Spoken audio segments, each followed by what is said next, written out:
Assalamualaikum warahmatullahi wabarakatuh. Perkenalkan, nama saya Ahmad Saputra dan teman saya. Nah, di sini kami mendapatkan tugas untuk mewawancarai suatu UMKM untuk mengetahui lebih jelas bagaimana UMKM yang Ibu jalani. Sebelumnya dengan Ibu siapa? Perkenalkan, saya Rina, owner dari produk Combro Comel. Baik. Nah, di sini kami akan melontarkan beberapa pertanyaan, Bu, persoalan UMKM yang Ibu jalani, dan pertanyaan itu akan ditanyakan oleh rekan saya.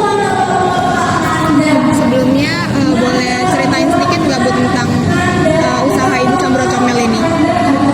Combro Comel itu terbentuk setelah masa pandemi COVID, karena di masa pandemi COVID dulu kan semua usaha itu kan tutup ya.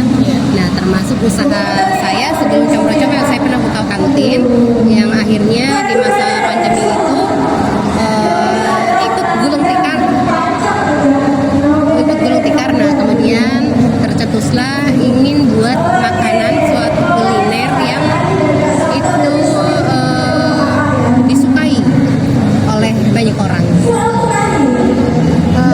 Kalau boleh tahu siapa sih target pasar Combro Comel ini? Target Combro Comel itu sebenarnya semua kalangan, tapi ternyata seiring berjalan makin kelihatan bahwa target Combro Comel itu adalah kaum milenial ke belakang, karena makanan combro itu sebenarnya memang penuh dengan histori, penuh dengan sejarah ya. Jadi yang suka dengan combro itu emak-emak, terutama itu emak-emak, kemudian oma-oma juga termasuk. Orang-orang yang lahir di tahun 2000 ke bawah kebanyakan, karena kalau anak yang kekinian, anak generasi Gen Z itu masih perlu diedukasi, karena mereka belum tahu Combro Comel.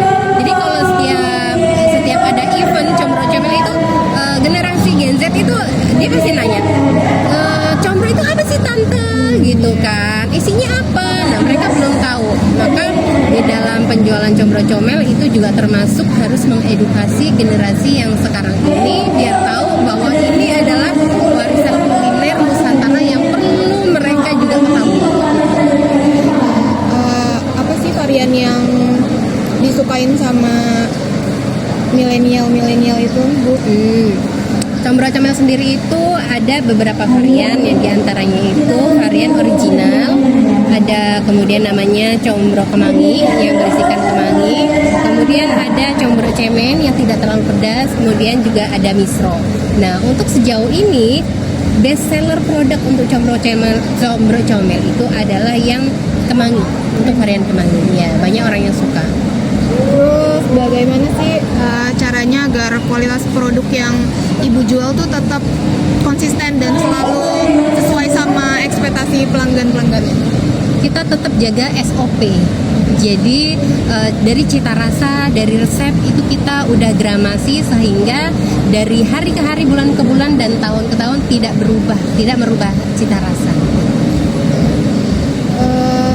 Menurut Ibu apa yang paling pengaruh kepuasan pelanggan saat membeli Combro Comel di Kepuasan pelanggan itu adalah kualitas yang tetap terjaga. Itu yang mereka inginkan. Nah, baik Bu, di sini akan saya lanjut ke pertanyaannya, Bu. Nah, Ibu pernah nggak kayak mengalami ada komplain dari pelanggan, atau dari kekecewaan pelayanan, atau dari rasa? Nah, itu ada atau tidak, dan kalau ada bagaimana Ibu mengatasinya? Namanya berjualan itu tidak selalu mulus seperti jalanan juga, kan ada jalan berlubang ya. Jadi kalau ada yang komplain itu pasti ada di setiap usaha, termasuk Combro Comel. Kemudian bagaimana cara Combro Comel menangani customer yang komplain? Nah, itu pertama kami minta maaf atas segala kekurangan yang customer maksudkan. Kemudian kami kasih komplimen namanya. Komplimen itu misalkan kami kasih produk gratis gitu. Contohnya seperti itu. Sebagai permintaan maaf. Nah, terus kalau bagaimana nih caranya Ibu berinteraksi sama pelanggan agar mereka tuh biar makin setia sama produk Ibu?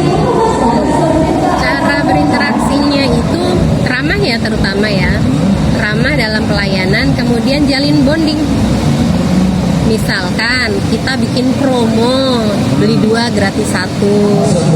Itu juga bikin customer loyal. Nah, pertanyaan terakhir Bu, nih bagaimana caranya menjaga dan meningkatkan hubungan jangka panjang dalam pelanggan itu? Misalkan untuk menjaga hubungan jangka panjang dengan customer itu, kita kasih mereka setiap hari ulang tahunnya itu kita kasih produk secara cuma-cuma. Udah? Baik Bu, terima kasih atas waktunya untuk diwawancarai.